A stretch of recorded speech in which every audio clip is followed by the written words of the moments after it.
સાહસિક સાયકલ યાત્રા એક હાથ ગુમાવનાર તમીમ અંસારી 6000 કિમીની યાત્રા પર ભરૂચમાં સ્વાગત કહેતું બેંગ્લોરથી સાયકલ યાત્રા શરૂ કરનાર તમીમ અંસારી ભરૂચ પહોંચ્યા હતા। પ્રખ્યાત સાયકલિસ્ટ શ્વેતા વ્યાસે તેમનું સ્વાગત કર્યું હતું। તમિલનાડુના થુથુકુડી ગામના 38 વર્ષીય તમીમે 18 વર્ષની ઉંમરે મશીન અકસ્માતમાં પોતાનો જમણો હાથ ગુમાવ્યો હતો। એક હતું સાહસ યાત્રા નામની સાયકલ યાત્રા દ્વારા તેઓ ફિટનેસ અને ગ્રીન ઇન્ડિયાનો સંદેશો ફેલાવી રહ્યા છે। તેમણે 6 એપ્રિલથી શરૂ કરેલી આ યાત્રામાં 35 દિવસમાં 6000 કિલોમીટર અંતર કાપ્યું અને લક્ષ્ય રાખ્યું હતું કે તમીમે અત્યાર સુધીમાં 52000 કિલોમીટરની સાયકલ યાત્રા પૂર્ણ કરીને આ સિદ્ધિ માટે તેમનું નામ લિમ્કા બુક ઓફ વર્લ્ડ રેકોર્ડમાં નોંધાયું છે। હવે તેમનું આગલું લક્ષ્ય છે કે પેરા ઓલિમ્પિકમાં ભાગ લેવાનો છે, જેની તૈયારીઓ તેઓ કરી રહ્યા છે।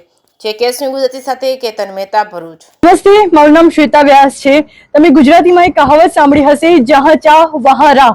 એને સાર્થક કરતું એક બહુ સરસ ઉદાહરણ આજે તમીમ અંસારી જે તમિલનાડુથી આવ્યા છે આપણા ભરૂચમાં એ પૂરું પાડે છે। તમીમ અંસારી ભાઈનો એક હાથ અકસ્માતમાં 18 વર્ષની ઉંમરે જતો રહ્યો હતો, તે છતાં પણ એમણે હિંમત નહીં હારી અને આજે સાયકલ પર ભારતભરમાં ટોટલ 6000 કિલોમીટર સાયકલ યાત્રા કરી રહ્યા છે અને લોકોને એ સંદેશ આપવા માંગે છે કે તમે લોકો બને એટલું હેલ્થ પ્રત્યે જાગૃત રહો। ક્લીન ઇન્ડિયા અને ગ્રીન ઇન્ડિયા એ એમનો સાયકલિંગનો મોટો છે। તદુપરાંત તમીમભાઈ આગળ ઇન્ડિયાને પેરા ઓલિમ્પિકમાં રિપ્રેઝેન્ટ કરવા માંગે છે અને લિમ્કા બુક ઓફ રેકોર્ડના પણ એ હોલ્ડર રહી ચૂક્યા છે। તો આપણે ભરૂચમાં એમનું ખૂબ ખૂબ સ્વાગત કરીએ અને એમની જે આગળની રાઈડ છે એ ખૂબ જ સરસ રહે, એમના માટે આપણે એમને